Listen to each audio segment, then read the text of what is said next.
So far we have seen that contiguous allocation actually leads to external fragmentation. Okay, so we move to something called as non-contiguous allocation, and one such non-contiguous allocation technique is nothing but paging. Okay, so what paging says is you don't need to allocate in contiguous addresses.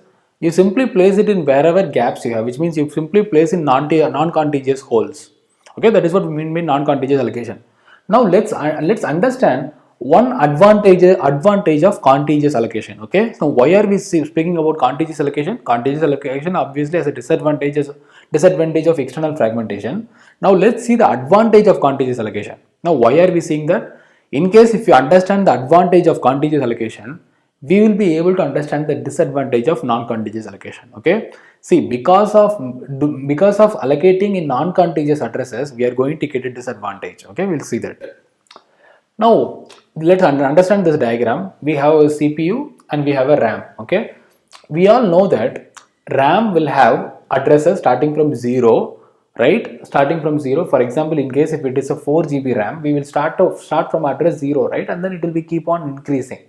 That is what we mean by addresses, and we say this as physical address space. Okay, the addresses of RAM, our memory, we also say that as physical address space.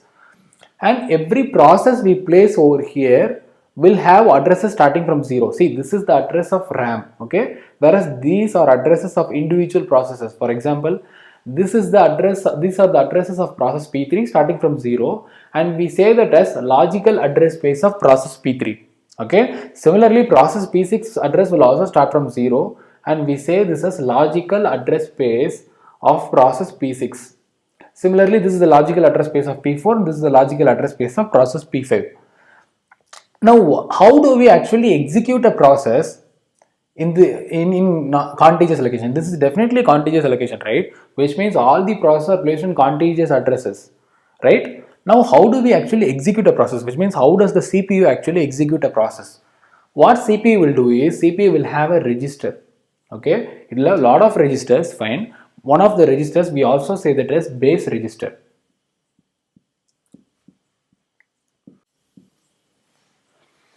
It is also called as base register. Okay. Now what this we will do here is, let us assume CPU wants to execute process P6. Okay, it needs to execute process P6.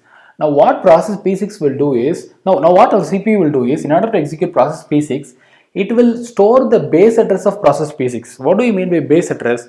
Base address is the address, physical address at which our process P6 is actually starting. Okay, starting from address 100, process P6 is loaded inside the RAM, and so the base address of process P6 is 100, and it will be loaded inside the base register. Okay, now what CPU will do is, it will execute line by line. It might start from 0, 1, 2, and it can keep on going like that.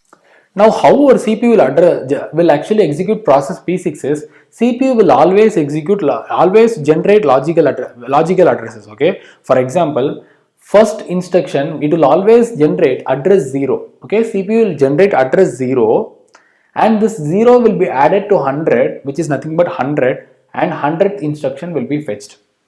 Okay, and after that what will happen is, the CPU will generate the first instruction. It will generate 1, and 1 will be added with 100, and so it becomes 101, and 101th line will be taken from the RAM, and then it will be executed. And then CPU will generate 2, and then it will be added to 100, and then it will be executed, and 102th line will be actually taken and executed. Now why CPU is doing it? Why can't CPU directly generate 100, 101, 102 rather than generating 1, 2 and 3 and then adding it to base register? Is, see, CPU doesn't know what is the address in which our process is actually loaded inside the RAM, right? For example, in case if it wants to execute process P4, it needs to generate 500, right? CPU needs to generate 500. In case if it wants to execute P5, it needs to generate 1000. In case if it wants to execute P6, it needs to generate 100, right? So CPU will not be able to figure out where our process is actually located in the RAM, right? CPU only knows that but the CPU definitely knows that every process's logical address will start from 0, right? For example, process P5's logical address will start with 0, P4's logical address will start with 0, and all this it knows. So what CPU will do is, whichever process it executes, it will start generating addresses starting from 0. Okay, it will generate 0 to get the first line, it will generate 1 to get the second line, it will generate 2 to generate the third line, to execute the third line, and so on. Now, but we cannot, in case if it generates 0, we cannot go to 0th line directly. Why? Because we might execute P6 or P4 or whatever. So that is the reason what we do is we have all the base addresses of all the processes in a separate place inside the RAM. Okay, we have it inside the RAM. Okay, now it will be present here. Let us assume it is actually present here. Okay, it is having the base address of process P1, P2, P3, all this process. It will have, for example, base address of process P6 is at address 100. Okay, base address of process P4 is at address 500.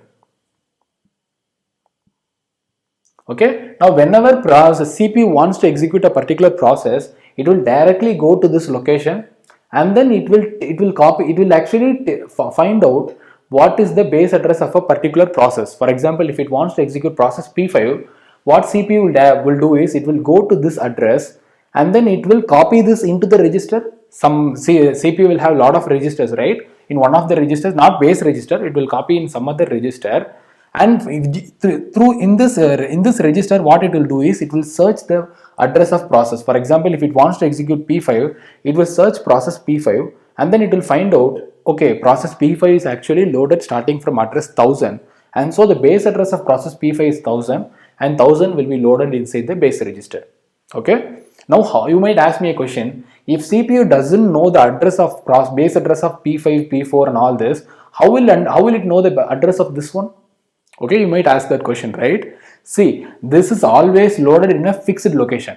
Okay, this table, which is actually holding the base address of all the processes, will always be placed in a fixed location. For example, it can be placed in, say, it might even be placed at starting address 0, right? It can always be placed at starting address 0. For example, at address 0, at base address of all the process will be placed. Now what CPU will do is, in case if CPU wants to execute any process, whether it be P4 or P5, what it will have a mindset that I need to go straight away to this table in order to find the base address of a process. Okay, so it will always generate it can execute either P4 or P5 or whatever it is.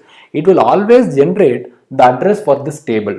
Okay, it will generate the address for this table, and this table will be moved to the register, and that table will be searched in order to find out the base register of the process which CPU needs to execute next. Okay, in case if CPU wants to execute P5, then its base address 1000 will be actually found out by searching in this table, and this will be updated.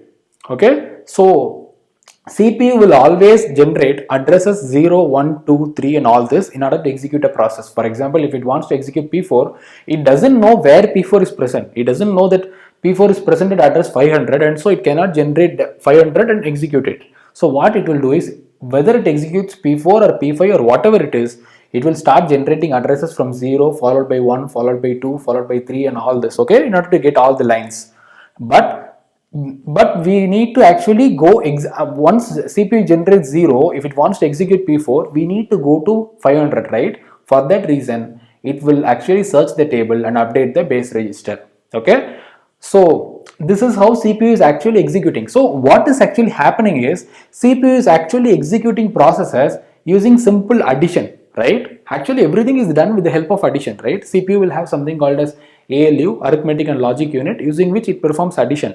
It is very straightforward. Now how we are able to actually do this?